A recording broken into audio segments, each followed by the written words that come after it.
docking station server configuration. To adjust the settings for your docking station server, you will come up to Settings and you will choose DSS configuration.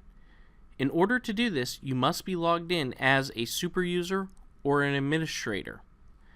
From here, if you are an iNet customer, you can input all of your iNet information so that your server will be uploading to your iNet account in Industrial Scientific's cloud.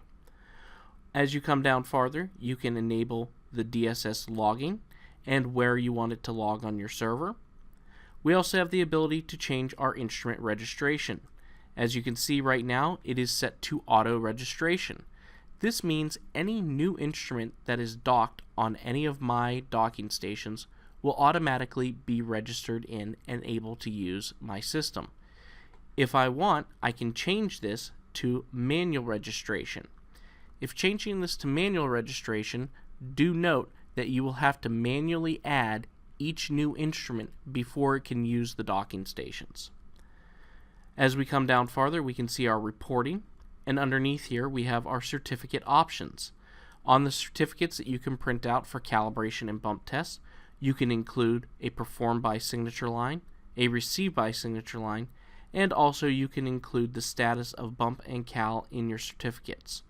Also, you can have your zero pass status on your cal certificates. And coming down farther, we have our general options.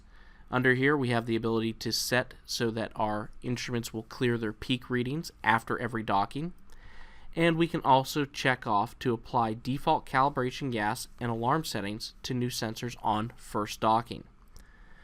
Underneath our bump and calibration, we have the ability to show additional details after a calibration and bump test has been performed, quarterly calibrations, purge gases after a bump test, and then for our instruments that have the ability to use the DualSense technology, which would be our Tango TX1s, Ventus Pro, and SafeCore modules, this is where we can choose to allow them to be used if one of their redundant sensors fails.